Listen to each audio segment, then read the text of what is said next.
دیکھیں کہ اتنے معجزے دکھائے اور پھر بھی کوئی ایمان نہ لائے. تو اللہ نے کہا پھر بھی انہوں نے کیا کہا کہ یہ تو جادو ہے, اس کو تو جادو آ گیا ہے. اللہ اکبر. اس کے بعد ہم پڑھتے ہیں آیت نمبر 111. اور جب میں نے حواریوں مسیح علیہ السلام پر ایمان لانے والی جماعت پر الہام کیا تھا کہ مجھ پر اور میرے رسول پر ایمان لاؤ, انہوں نے کہا تھا ہم ایمان لائے اور اے اللہ تو گواہ رہی ہو کہ ہم مسلم ہیں. دیکھیں حواری جو چند حواری تھے نا وہ ایمان لے آئے تھے اور انہوں نے اللہ سے کہا کہ ہم بھائی مسلم ہیں, ہم فرما بردار ہیں تیرا اور تیرے رسول کے. اچھا پھر کہا اس قال حواریون, اور دیکھو جب حواریوں نے کہا تھا کہ اے مریم کے بیٹے عیسیٰ علیہ السلام, کیا تمہارا پروردگار ایسا کر سکتا ہے کہ آسمانوں سے ہم پر ایک خوان اتار دے, یعنی ہماری غذا کے لیے آسمان سے غیبی سامان کر دے. عیسیٰ علیہ السلام نے کہا اللہ سے ڈرو, اگر تم ایمان رکھتے ہو تو ایسی فرمائش مت کرو. انہوں نے کہا ہمارا مقصود قدرت الہی کا امتحان نہیں ہے, بلکہ ہم چاہتے ہیں کہ اس میں سے کھائیں اور ہمارے دل آرام پائیں اور ہم جان لیں کہ تو نے جو کچھ بتلایا وہ سچ تھا اور اس پر ہم گواہ ہو جائیں. اب دیکھیں نا دل کے اندر تو ان کے وہی چیزیں تھیں نا جو بنی اسرائیل کی نسلیں گزرتی گئی ہیں, اور بچڑے کی محبت تھی. انہیں بھی سب کچھ اللہ نے کہ نبی نے بتا دیا تھا, موسیٰ علیہ السلام نے. پھر وہ جب بیچارے کوہ طور پہ گئے تو پیچھے انہوں نے بچڑا بنا لیا. ان کے دل میں بھی یہ چیزیں ہیں. اب ان کو بھی انہوں نے کہا تھا کہ ہمیں منو سلوا دے. ان کے دل, یہ نسلیں تو وہی آ رہی ہیں نا. ہوتے ہوتے کون آ گئے ہیں؟ عیسیٰ علیہ السلام. موسیٰ علیہ السلام تو نہیں نا, اب عیسیٰ علیہ السلام آ گئے. عیسیٰ علیہ السلام کو بھی یہ اب دل کے اندر وہی خواہشیں ہیں کہ ہم ایمان تو لے آئے ہیں, ایمان لے آئے تھے یہ, تو بس ہمیں بھی عیسیٰ ذرا ہمیں بھی وہ کھانا کھلوا دیں. اب دیکھیں سورۃ المائدہ, مائدہ کا مطلب ہوتا ہے دسترخوان, ایک ایسا دسترخوان جس کے اوپر بڑے خوبصورت کھانے لگے ہوں. تو ایک مائدہ اتارے ہمارے لیے, مطلب یہ کہ ایک دسترخوان اتارے ہمارے لیے, وہ دسترخوان ہو جس میں کھانے ہو. انہوں نے کہا ایسی ڈیمانڈ نہ کرو اللہ سے کہ جو پھر اتنے بڑی بڑی نشانیاں اللہ دکھاتا ہے نا, تو پھر بھائی ایمان اتنا ہی پھر پکا ہونا چاہیے. اب آپ جتنے محل بناتے جائیں گے نا دنیا میں, بڑی بڑی کوٹھیاں, بڑے بڑے محل, بڑے بڑے باغ, بڑی بڑی گاڑیاں, 10 گاڑیاں, اپنے آپ کو نا اتنی آزمائشوں میں ڈالتے جاؤ گے. اتنی چیزیں نہ کرو. یہ دنیا جو ہے نا یہ اللہ تبارک و تعالیٰ نے کہہ دیا کھیل تماشا ہے, یہ ایسے گزرتی ہے چٹکی بجاتے. تو اس میں کوئی بیوقوفی ہوگا جو اتنا بندوبست کرے گا. انہوں نے تو مائدہ مانگا تو اللہ کے رسول نے انہیں منع کر دیا پہلے. تو ہم لوگ کیا کر رہے ہیں, اتنی چیزیں, اتنے بینک بیلنس, اتنی سہولتیں کہ پھر بھی پیٹ نہیں بھرتا.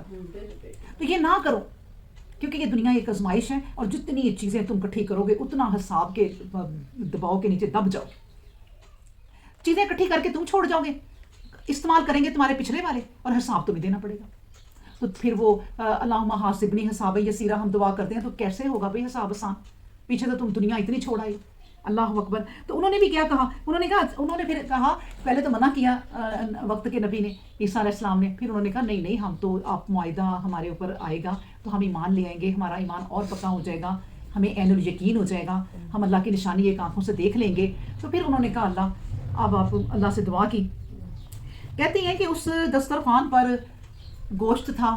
اب وہ گوشت واللہ عالم کیسا تھا کہ جس کا ذائقہ کیا ہوگا. روٹیاں کوئی کہتا ہے کہ جوں کی تھی, کوئی کہتا ہے کہ چاولوں کے آٹے کی تھی. مطلب بہرحال جو جنت سے کھانا آیا اوپر سے, وہ کھانا دنیا سے تو ڈیفرنٹ ہی ہوگا. اور وہ کھانا اتنا تھا کہ یہ لوگ کوئی ہزاروں میں تھے, ہزاروں میں. اور وہ دسترخوان آپ سوچیں کتنا بڑا ہوگا. یہ لوگ ہزاروں میں تھے اور کھانا کھاتے تھے, ختم نہیں ہوتا تھا. اور صبح سے شام تک ہی کہتے ہیں مفسرین کے اترا تھا. اسکالرس کو پتہ ہے, ہو سکتا ہے کہ 3 دن اترا ہو, 4 دن واللہ اعلم. تو وہ جتنے دن بھی اترا یا صبح سے شام تک اترا نا, تو ان کے دلوں میں لالچ آ گئی. انہوں نے کہا اٹھا کے ہم رکھ لیتے ہیں, اکٹھا کر لیتے ہیں. اب دیکھ لیں, اللہ نے انہیں منع کیا تھا کہ یہ اس کو اٹھانا نا, جتنا کھا لو پیٹ بھر لو, جمع نہ کرنا, خراب ہو جائے گا. وہی بات آ گئی کہ دنیا کی چیزیں جمع نہ کرو, جتنا استعمال میں آ جائے وہ استعمال کرتے جاؤ, اللہ دیتا جائے گا. جو تم لوگ جمع کرو گے وہ خراب ہو جائے گا, تمہارے لیے خراب ہو جائے گا, تمہارا حساب کتاب خراب ہو جائے گا. اللہ اکبر. تو اس لیے انہوں نے پھر یہ کیا کہ انہوں نے اکٹھا کرنا شروع کر دیا. پھر اس کے بعد ہم آگے پڑھتے ہیں 114. اس پر مریم کے بیٹے عیسیٰ نے دعا کر دی پھر کہ اللہ اے ہمارے رب, ہم پر آسمان سے ایک خوان بھیج دے کہ اس کا آنا ہمارے لیے اور ہمارے اگلے پچھلوں کے لیے عید قرار پائے. انہوں نے کہا عید ہوگی ہمارے لیے, اور تیری طرف سے ایک نشانی ہو, ہمیں روزی دے, تو سب سے بہتر روزی دینے والا ہے. اللہ نے فرمایا تمہارے لیے خوان بھیجوں گا, لیکن جو شخص اس کے بعد بھی انکار کرے گا تو میں اسے عذاب دوں گا, ایسا عذاب کہ تمہیں تمام دنیا میں کسی آدمی کو بھی ویسا عذاب نہیں ہوا ہوگا. دیکھیں ذرا, اب جتنی نعمتیں اکٹھی کرتے جاؤ گے نا, وہی ہوا کہ اب عذاب پھر تمہارا بڑھتا جائے گا. جتنی میرے سے نشانیاں مانگو گے نا, میں نشانیاں تو تمہیں دے دوں گا, لیکن اس نشانیوں کے بعد تم ایمان نہ لائے تو پھر عذاب دیکھنا کیسا ہوگا. اس لیے نا اللہ سے اتنی نشانیاں نہ مانگو کہ اللہ ہمیں یہ بھی دے دو, وہ بھی دے دو. اللہ ہمیں وہ دو جو ہمارے لیے بہتر ہو, اور ہمیں بس کسی کا محتاج نہ کرے. اپنی ذات کا بس محتاج رکھی. اللہ اکبر. اس کے بعد پھر کہا وَإِذْ قَالَ اللَّهُ يَا عِيسَى ابْنَ مَرْيَمَ، اور پھر جب اللہ کہے گا اے مریم کے بیٹے عیسیٰ، کیا تو نے لوگوں سے یہ کہا تھا کہ اللہ کو چھوڑ کر مجھے اور میری ماں دونوں کو الہ بنا لو؟ عیسیٰ جواب میں عرض کریں گے کہ اے اللہ تیرے لیے پاکیزگی ہو، بھلا مجھ سے یہ بات کیسے ہو سکتی ہے کہ میں ایسی بات کہوں جس کے کہنے کا مجھے حق نہیں؟ اگر میں نے یہ کہا ہوگا تو ضرور تجھے معلوم ہوگا. تو میرے دل کی بات جانتا ہے، مجھے تیرے ضمیر کا علم نہیں، تو ہی غائب کی ساری باتیں جاننے والا ہے. تو ہی بتا دے کہ میں نے ایسا کیا تھا. ہاں میں نے ان کو صرف وہی بات کہی جس کے کہنے کا تو نے مجھے حکم دیا تھا، یہ کہ اللہ کی بندگی کرو، میرا اور تمہارا سب کا پروردگار وہی ہے. جب تک کہ میں ان میں رہا ان کا نگران حال تھا اللہ، جب تو نے میرا وقت پورا کر دیا، مجھے وفات دے دی، تو پھر تو ہی ہے ان کا نگہبان، اور تو ہر چیز کو دیکھنے والا اور اس کی نگہبانی کرنے والا ہے. دیکھیں عیسیٰ علیہ السلام ہو یا کوئی پیغمبر ہو، اپنے آپ کو کلیئر کرنا پڑ گیا. حالانکہ اللہ جانتا ہے، حالانکہ انہوں نے اپنی ساری زندگی اللہ کی تبلیغ میں گزار دی. ان کو بھی کلیئر کرنا پڑ گیا کہ آؤ بھائی عیسیٰ کیا تم نے کہا تھا. تو پھر سوچیں کہ ہمارا کیا حال ہوگا. ہم کس کھیت کی مولی ہیں بھائی، ہمیں کتنی محنت کرنی چاہیے آخرت کے لیے. سوچیں اس کے بعد اگر تو ان لوگوں کو عذاب دے. اب دیکھیں انہیں پتہ ہے کہ میں گواہی دے دوں گا نا کہ اللہ میرا تو قصور کوئی نہیں ہے، اور آپ بھی جانتے ہیں. ساتھ ہی اپنے بندوں پہ بھی کرم کر دیا. پیغمبر کا جو سمجھانے والا بندہ ہوتا ہے نا، اس کا دل اتنا نرم ہونا چاہیے کہ بھائی میں نے اپنے تمام بندوں کو جن کو میں سمجھا رہا ہوں میں نے بچانا ہے. مجھے کسی سے کوئی ذاتی دشمنی نہیں ہے، میں نے ان سب کو عذاب سے بچانا ہے. تو وہ کیا کہہ رہے ہیں، اگر تو ان کو عذاب دے تو وہ تیرے بندے ہیں اللہ، اور اگر انہیں بخش دے تو سب پر غالب اور حکمت رکھنے والی. بات کی انہوں نے کہ بھئی ایک بچہ غلطی کرتا ہے تو ماں کیا اسے جان سے مار دے گی؟ کبھی بھی نہیں مارے گی. وہ تو یہی کرے گی کہ اس کو معاف کر دو، تم لوگ بھی معاف کر دو، میں بھی معاف کر دوں.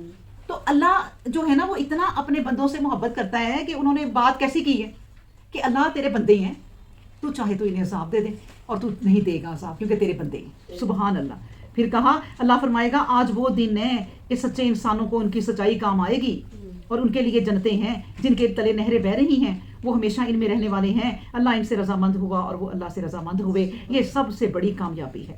للہ ملک السماوات والارض وما فیہن وہو علی کل شیء قدیر. آسمانوں کی اور زمین کی اور ان میں جو کچھ ہے سب کی بادشاہی اللہ کے لیے، اس کی قدرت سے کوئی چیز باہر نہیں ہے. بے شک. اعوذ باللہ من الشیطان الرجیم. بسم اللہ الرحمن الرحیم. سورہ انعام. الحمدللہ الذی خلق السماوات والارض. ہر طرح کی اچھی تعریفیں اللہ ہی کے لیے ہیں جس نے آسمانوں اور زمین کو پیدا کیا اور اندھیرا اور اجالا نمودار کر دیا. اس پر بھی جو لوگ اپنے پروردگار سے منکر ہو گئے ہیں وہ دوسری ہستیوں کو اللہ کے برابر سمجھتے ہیں. وہی آسمان و زمین کا خالق ہے جس نے تمہیں مٹی سے پیدا کیا، پھر تمہارے لیے ایک میعاد ٹھہرا دی، ایک وقت ٹھہرا دیا، ایک وقت مقرر کر دیا، اور ایک دوسری میعاد بھی اس کے علم میں مقرر ہے. پھر بھی تم ہو کہ شک کرتے ہو. دوسری میعاد کون سی؟ دوبارہ اٹھنے کی، دنیا میں جینے کی، مرنے کی، یہ بھی مقرر کر دی، اور دوبارہ اٹھنے کی وہ بھی ایک وقت مقرر ہے. وہی اللہ ہے. وَهُوَ اللَّهُ فِي السَّمَاوَاتِ وَفِي الْأَرْضِ. وہی اللہ ہے، آسمانوں کا بھی اور زمین کا بھی، تمہاری چھپی اور کھلی ہر طرح کی باتوں کا علم رکھتا ہے. تم جو کچھ کرتے ہو وہ بھی اس کے علم سے باہر نہیں ہے. ان کے پروردگار کی نشانیوں میں سے کوئی نشانی نہیں جو ان کے سامنے آئی ہو اور انہوں نے اس سے گردن نہ موڑی ہو. جب سچائی ان کے پاس آئی تو انہوں نے اسے جھٹلا دیا، اور جس بات کی یہ ہنسی اڑاتے رہے ہیں ان قریب اس کی حقیقت انہیں معلوم کر رہے گی. کیا یہ لوگ نہیں دیکھتے کہ ان سے پہلے قوموں کے کتنے ہی دور گزر چکے ہیں جنہیں ہم نے ہلاک کر دیا؟ یہ وہ قومیں تھیں جنہیں ہم نے اس طرح ملکوں میں جما دیا تھا کہ اس طرح تمہیں بھی نہیں جمایا. اللہ اکبر. مطلب یہ تمہیں بھی نہیں جمایا. جو بھی قوم ہے اس وقت، امریکہ ہے، انگلینڈ ہے، آسٹریلیا ہے، جتنی اس وقت قومیں ہیں، اس کے بعد 100 سال بعد جتنی قومیں ہیں، اور قیامت تک جتنی قوموں نے ترقی کی ہے، ان سے اللہ کہہ رہا ہے جب بھی قرآن پڑھے گا یہ بات ان کے لیے ہے کہ تمہیں بھی نہیں اتنا جمایا. تم سمجھتے ہو کہ تم نے بہت ترقی کر لی. ہم نے ان پر آسمانی برسات اس طرح بھیج دی تھی کہ پے در پے برستی رہی، اور ان کی آبادیوں کے نیچے نہریں چلا دی تھی، لیکن پھر ہم نے ان کے گناہوں کی وجہ سے انہیں ہلاک کر دیا اور ان کے بعد دوسری قوموں کے دور پیدا کر دیے. یعنی نہریں چلا دی تھی، مطلب کیا ہے؟ اتنی ترقیاں ہوئی تھی، اتنی آبپاشیاں ہوئی تھی، اتنی فصلیں ہوئی تھی کہ پوری دنیا میں وہ قومیں امیر ترین قومیں تھیں. یہاں تک کہ ہماری مثال دے دی آج کی کہ تم بھی اتنی ترقی نہیں کر سکے.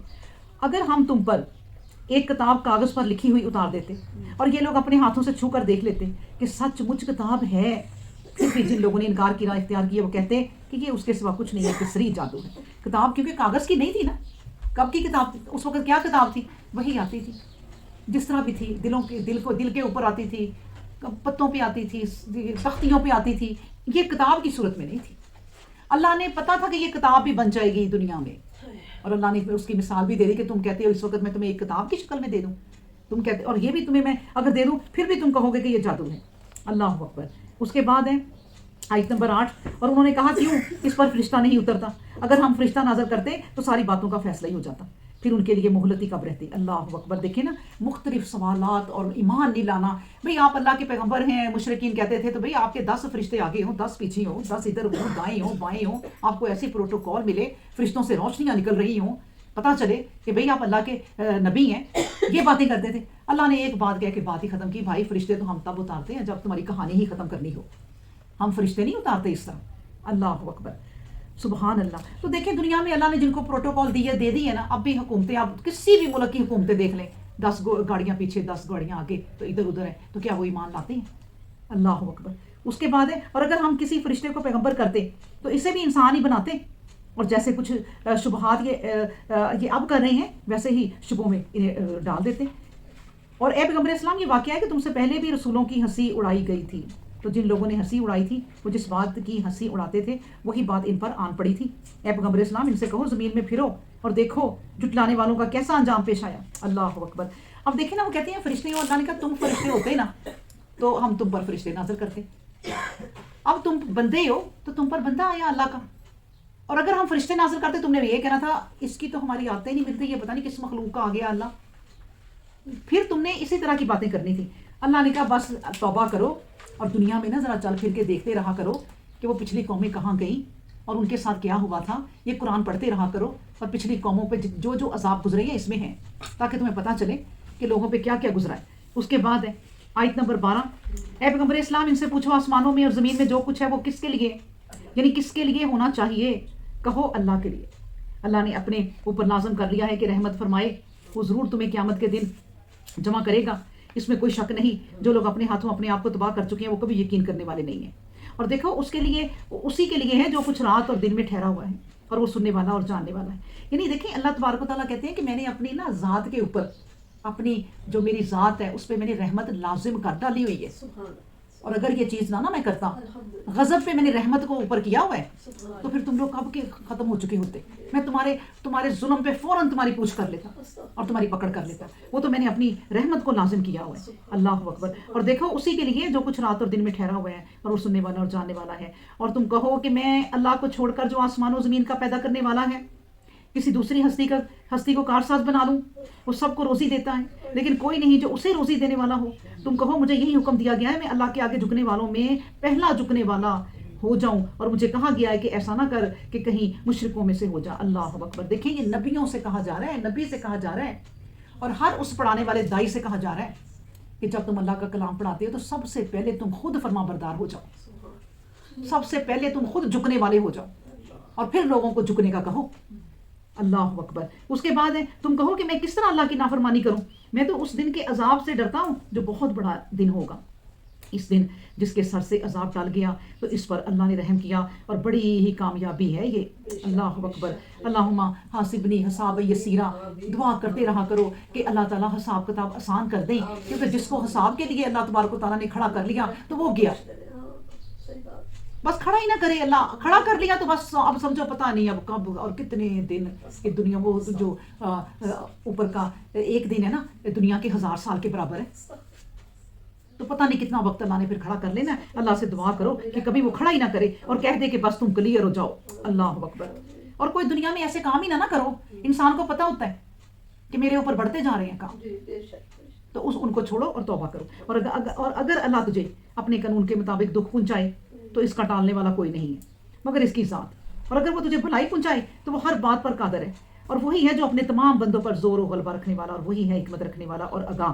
مطلب یہ ہے کہ دیکھیں نبی کریم صلی اللہ علیہ وآلہ وسلم نے فرمایا کہ اگر کسی انسان پر کوئی مصیبت آنی ہوتی ہے نا تو پوری دنیا اس کو مل کے روکے تو وہ آنی ہے، اس کے آگے پہاڑ کھڑے ہو جائے نا، پہاڑوں میں سے سوراخ کرتی ہوئی آ جائے گی، کیونکہ اللہ نے لکھ دی ہے یہ مصیبت آنی ہے۔ اور اگر کسی انسان پر خوشی آنی ہے تو پوری دنیا بھی اس کے آگے آ جائے نا، اور پہاڑ آ جائے تو پہاڑوں میں سے سوراخ کرتے ہوئے خوشی بھی آ جائے گی، کوئی نہیں روک سکتا۔ یہ ایمان ہونا چاہیے انسان کا کہ بھائی اللہ چاہے گا تو سب کچھ ہو جائے گا۔ پھر اس کے بعد ہے آیت نمبر 17، اگر اللہ تجھے اپنے قانون کے مطابق دکھ پہنچائے، دیکھیں وہی بات آ گئی، تو اس کا ٹالنے والا کوئی نہیں مگر اس کی ذات، اگر وہ تجھے بھلائی پہنچائے تو وہ ہر بات پر قادر ہے، اور وہی ہے جو اپنے تمام بندوں پر زور و غلبہ رکھتا ہے۔ اگلی آیت ہے، اور تم پوچھو کون سی چیز ہے جس کی گواہی بڑی گواہی ہوئی، تم کہہ دو اللہ میرے اور تمہارے درمیان گواہ ہے، اس نے مجھ پر اس قرآن کی وحی کی تاکہ ان کو جن تک ان کی تعلیم پہنچ جائے متنبہ کروں۔ کیا تم گواہی دیتے ہو کہ اللہ کے ساتھ دوسرے معبود بھی شریک ہیں؟ تم کہو میں اس کی گواہی نہیں دیتا، میری گواہی یہ ہے کہ صرف وہی معبود یگانہ ہے، انما ہوا الہ واحد، اور اس کے ساتھ کوئی شریک نہیں، اور جو کچھ تم شریک ٹھہراتے ہو ان میں سے میں بیزار ہوں۔ جن لوگوں کو ہم نے کتاب دی ہے وہ اس کی سچائی اس طرح پہچان گئے ہیں جس طرح اپنی اولاد کو پہچانتے ہیں۔ جن لوگوں نے اپنے آپ کو تباہ کر لیا وہ کبھی یقین کرنے والے نہیں۔ اب دیکھیں نا، اللہ نے کیسی مثال دے دی، اپنے بچے کو کوئی ماں ہو سکتا ہے نہ پہچانے، باپ ہو سکتا ہے نہ پہچانے، بھیڑ میں بھی کہیں کھڑا ہوگا نا تو اس کا ساری نظر آئے گا پیچھے سے، تو باپ پہچان لے گا وہ میرا بچہ کھڑا ہے۔ کیسی پہچان دی ہے اللہ نے، یہ اس طرح جس طرح اپنے بچے کو پہچانتے ہیں نا، اس طرح یہ میرے نبی کو پہچانتے ہیں۔ یہ اہل کتاب، ان کی کتابوں میں اتنی واضح ہے کہ میرا پیغمبر آئے گا، یہ نہیں ہو سکتا کہ یہ ان کو نہ پہچانتے ہوں۔ اللہ اکبر۔ پھر اللہ کہتے ہیں اگلی بات اتنی بڑی کہہ کے کہتے ہیں وَمَنْ أَظْلَمُ مِمَّنِ افْتَرَىٰ عَلَى اللَّهِ كَذِبًا، اور دیکھو اس سے بڑھ کر ظلم کرنے والا کون ہوگا جس نے اللہ پر جھوٹ بول کر افطرا کیا، جھوٹ باندھا، اور اس طرح اس سے بھی بڑھ کر کوئی نہ ہوا جو اس کی آیتوں کو جھٹلائے۔ بلا شبہ جو ظلم کرنے والے ہیں وہ کبھی کامیاب نہ ہوں گے۔ اور دیکھو وہ دن جس دن ہم ان سب کو اکٹھا کر کے ایک جگہ جمع کریں گے۔ پھر جن لوگوں نے اللہ کے ساتھ کسی کو شریک ٹھہرایا ہے ان سے کہیں گے بتلاؤ تمہارے شریک کہاں گئے جن کی نسبت تم زوم میں باطل رکھتے تھے؟ تم اس وقت اس کے سوا کوئی شرارت نہیں کر سکیں گے کہ کہیں کہیں گے اللہ کی قسم جو ہمارا پروردگار ہے ہم شرک کرنے والے نہ تھے، یعنی مکر جائیں گے۔ دیکھو کس طرح یہ اپنے اوپر جھوٹ بولنے لگے، اور جو کچھ افطرا پردازیاں کرتے تھے وہ سب ان سے کھو گئی۔ اور دیکھو ان میں سے کچھ لوگ ایسے ہیں جو سننے کے لیے تمہاری طرف کان لگاتے ہیں، اور ہم نے ان کے دلوں پر پردے ڈال دیے ہیں، اور ان کے کانوں میں بوجھ ہے کہ سن نہیں سکتے۔ بوجھ کیا ہوتا ہے کان پر؟ میں اس کی مثال نہ یہ دیتی ہوتی ہوں کہ جب آپ جمائی لینا تو اس وقت آپ کو سامنے والے کی بات کوئی نہیں سنتی، وہ ایک کان پر نہ بوجھ پڑ جاتا ہے۔ مجھے تو یہ سمجھ آئی، وہ اتنا بوجھ پڑ جاتا ہے کہ کوئی بات نہیں سنائی کسی کی دیتی، اس وقت وہ بوجھ اللہ مستقل ڈال دیتا ہے۔ اللہ کہتا ہے کہ میں اپنے پیغمبر کی بات سننے بھی نہیں اب تمہیں دوں گا۔ اللہ اکبر۔ جب بھی یقین کرنے والے، اور اگر یہ ایک نشانی بھی دیکھ لیں، جب بھی یقین کرنے والے نہیں، یہاں تک کہ جب یہ تمہارے پاس آتے ہیں تو تم سے جھگڑتے ہیں، جن لوگوں نے کفر کی راہ اختیار کی ہے وہ کہنے لگتے ہیں کہ یہ تو اس کے سوا کچھ نہیں ہے، کہ پچھلوں کی کہانیاں ہیں۔ اور دیکھو یہ لوگ قرآن کریم سے دوسروں کو بھی روکتے ہیں اور خود بھی دور بھاگتے ہیں، اور وہ ایسا کر کے کسی کا کچھ نہیں بگاڑتے، اپنے ہی کو ہلاکت میں ڈالتے ہیں، اور اس کا وہ شعور نہیں رکھتے۔ اور تو تعجب کرے کہ اگر انہیں اس حالت میں دیکھے جب یہ آتش دوزخ کے کنارے کھڑے ہوں گے، اس وقت کہیں گے اے کاش ایسا ہو کہ ہم پھر دنیا کی طرف لٹا دیے جائیں اور اپنے پروردگار کی آیتیں نہ جھٹلائیں اور ان میں سے ہو جائیں جو ایمان لاتے ہیں۔ دیکھیں اس وقت سے ڈریں، دیکھیں کہ اللہ تبارک و تعالیٰ نے کہا آگ کے کنارے کھڑے ہو جائیں گے اور پیچھے ڈھیروں فرشتے ہوں گے۔ کہاں جائیں گے؟ فرشتے تو دھکا دیں گے تو وہیں جانا ہے۔ پھر کاش اب کاش کریں، اب کاش کہ ہم سمجھ جائیں اور اللہ کو پہچان لیں، اس کی آیتوں کو پہچان لیں، اور پہچان لیں کہ ہم نے زندگی کیسے گزارنی ہے۔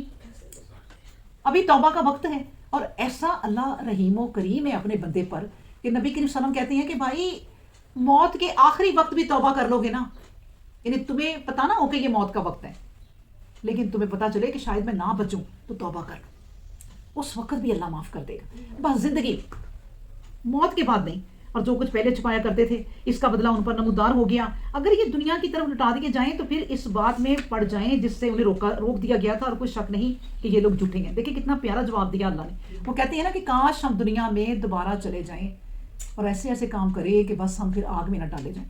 اللہ کہہ رہا ہے، اور اللہ کی باتیں جھوٹی نہیں ہیں۔ اللہ کہتا ہے میں انہیں دنیا میں دوبارہ بھیج دوں نا اگر، پھر یہ یہی کام کریں گے۔ اللہ اکبر۔ اور انہوں نے کہا کہ زندگی اس کے سوا کچھ نہیں ہے، کہ یہی دنیا کی زندگی ہے اور ہمیں پھر اٹھنا ہی نہیں ہے۔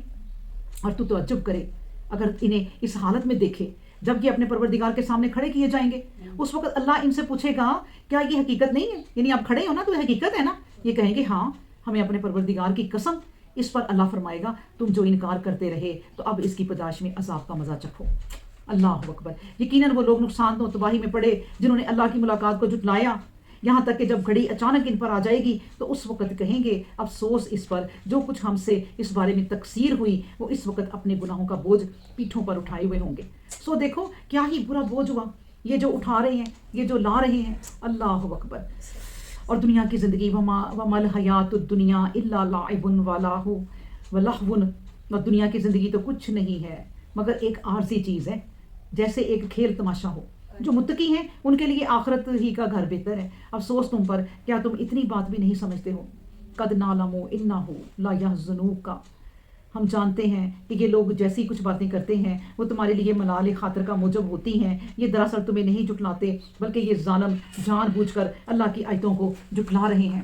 اور دیکھو یہ واقعہ ہے کہ تم سے پہلے بھی اللہ کے رسول جھٹلائے گئے، سو انہوں نے لوگوں کو جھٹلانے اور دکھ دینے پر صبر کیا، یہاں تک کہ ہماری مدد آ پہنچی، اور کوئی نہیں جو اس کی باتوں کو بدل دینے والا ہو، اور رسولوں کی خبروں سے بہت سی چیزیں تم تک پہنچ ہی چکی ہیں۔ اللہ اکبر۔ اب دیکھیں نا، عقل مند لوگ تو وہی ہیں نا کہ جو اس دنیا میں آئے اور اس دنیا کا مقصد سمجھے کہ ہم کس لیے آئے ہیں۔ جب ہم مقصد کو نہیں نا سمجھیں گے تو ہم بھول جائیں گے، دنیا کی رڑائیوں میں عیشوں میں پڑ جائیں گے، اور وہ وقت ایسے گزاریں گے کہ کوئی فالتو چیزیں جمع نہیں کریں گے۔ انہیں پتہ ہے کہ بھائی ہم آئے ہیں اور ہم نے چل پڑنا ہے۔ وہ تو سب سے عقل مند لوگ ہیں۔ اور جو لوگ کہیں گے کہ چلو ہم دنیا میں آئے ہیں، تھوڑی سی دنیا کی بھی عیش کر لیں، وہ گاڑی بھی لے لیں، گھر بھی اچھا بنا لیں، لوٹ کے تو ہم نے اپنے رب کی طرف ہی جانا ہے، وہ بھی صحیح ہے، ان کو بھی اللہ بخش دے گا۔ لیکن جو دنیا میں آئے اور دنیا سے دلی لگا کے بیٹھ گئے، بڑھاپے تک چیزوں کو گلے لگایا ہوا ہے کہ یہ میری چیزیں ہیں، یہ میرا پیسہ ہے، موت یاد ہی نہیں ہے، یہ ان لوگوں کی بات ہو رہی ہے کہ دنیا میں ایسے دل نہ لگاؤ۔ اس کے بعد ہے 35، اور اگر ان لوگوں کی روح گردانی تم پر کٹھن گزرتی ہے تو اگر تم سے ہو سکے تو زمین کے اندر کوئی سرنگ ڈھونڈ نکالو، یا آسمان میں کوئی سیڑھی مل جائے تو لگا لو، اوپر چڑھ جاؤ، اور اس طرح انہیں ایک نشانی لا کر دکھاؤ۔ لیکن پھر بھی وہ انکار ہی کریں گے۔ اگر اللہ چاہتا تو ان سب کو دین حق پر جمع کر دیتا۔ دیکھو ان میں سے نہ ہو جاؤ جو علم نہیں رکھتے۔ دیکھیں کس کو سمجھایا جا رہا ہے؟ اپنے نبی کو، کہ اے نبی آپ کی جو خواہش ہے نا کہ سارے بس ایمان لے آئیں، تو آپ ایسا کرو، میں آپ کو نا یہ قوت دے دیتا ہوں، پوری دنیا میں ایک سرنگ نکال لو اور ان کو دکھاؤ کہ دیکھو میں نے اللہ کی نشانی کی، نہیں مانیں گے۔ آسمان تک سیڑھی چڑھا لو اور سیڑھی پہ چڑھ کے بھی دکھا دو کہ دیکھو میں آسمان کی طرف جا رہا ہوں، اور یہ آنکھوں سے دیکھیں گے اور کہیں گے جادو ہے، یہ نہیں مانیں گے۔ تو کیا کہا اللہ نے کہ میں نا اگر میں چاہوں اے نبی تو میں ان سب کو ایک منٹ میں مسلمان کر لوں۔ یہ سیڑھی دکھانے کا، یہ سرنگ نکالنے کا کوئی ضرورت ہی نہیں۔ آپ کا رب تو انہیں ویسے ہی مسلمان کر دے، اپنا متی سب کو کر لے، گردن ہی نہ اٹھا سکیں۔ لیکن میں نے بھی ایسا نہیں کرنا، ان کے دل خود میری طرف آئیں گے تو آئیں گے، ہدایت اللہ نے انہیں خود نہیں دینی، کیونکہ یہ دنیا آزمائش ہے، اس میں آزمائش میں ڈالنا ہے اور اس طرح اللہ نے پھر اٹھانا ہے۔ اللہ اکبر۔ اس کے بعد پھر کہا آیت نمبر 37، تمہاری دعوت کا وہی جواب دے سکتے ہیں جو تمہاری پکار سنتے ہیں، لیکن جو مردے ہیں انہیں تو اللہ ہی اٹھائے گا، پھر اس کے حضور اٹھائے جائیں گے۔ یعنی اللہ نے کہہ دیا، کیا کہہ دیا؟ دنیا کے یہ چلتے پھرتے مردے ہیں نبی، اور مردے کسی کی بات نہیں سنا کرتے، تو اس لیے تم ان کو بات نہ اپنی سناؤ، انہیں اللہ ہی اٹھائے گا۔ اور انہوں نے کہا کیوں اس کے پروردگار کی طرف سے کوئی نشانی اس پر نہیں اتاری گئی؟ تم کہہ دو اللہ یقیناً اس پر قادر ہے کہ ایک نشانی اتار دے، لیکن اکثر آدمی ایسے ہیں جو نہیں مانتے۔ اور دیکھو زمین میں چلنے والا کوئی حیوان اور ہواؤں میں پروں سے اڑنے والا کوئی پرندہ ایسا نہیں جو تمہاری ہی طرح اپنی امتیں نہ رکھتا ہو۔ ہم نے نوشتہ میں کوئی بات بھی فروغ گزاشت نہیں کی، پھر سب اپنے پروردگار کے حضور جمع کیے جائیں گے۔ اور دیکھو جن لوگوں نے ہماری آیتیں جھٹلائی ہیں وہ بہرے، گونگے، تاریکیوں میں گم ہیں۔ اللہ جس کسی پر چاہے راہ گم کر دے، جسے چاہے کامیابی کی راہ دکھا دے۔ اب دیکھیں اللہ نے جو امتیں کہا نا، کیسے اللہ ہمیں سمجھا رہا ہے کہ پوری دنیا کے جو بادشاہ لوگ ہیں نا، ان کے پاس کیا نہیں ہوتا، سب اکٹھے ہو جائے نا تو میرے چرند پرند کی جو ایک امت ہے نا، ایک امت، ایک مخلوق، پوری ان کی نسلیں ان کو کھانا نہیں کھلا سکتے۔ یہ ہواؤں میں اڑنے والے پرندوں کی ڈیوٹی لے لینا کہ ہم نے ان کو رزق دینا ہے، ان کو بھی نہیں دے سکتے۔ تو یہ ساری میری امتیں ہیں نا جو میں نے تمہیں بنایا، ان کو بھی بنایا، تو سوچو کہ یہ کس نے نشانیاں بنائی ہیں۔ وہ ان کے پروں کے اندر کیا تاثیر ہے، کیا ٹیکنیکل چیز ہے کہ جو وہ اڑتے ہیں، اور تم جہاز بنایا اتنی محنت سے تو پھر وہ اڑتا ہے، اور وہ بھی کیسے اڑتا ہے؟ ہوا کا رخ نہ صحیح ہو، نہیں اڑ سکتا، ہواؤں کے محتاج، یہ ہواؤں سے ہی اڑتی ہیں چیزیں۔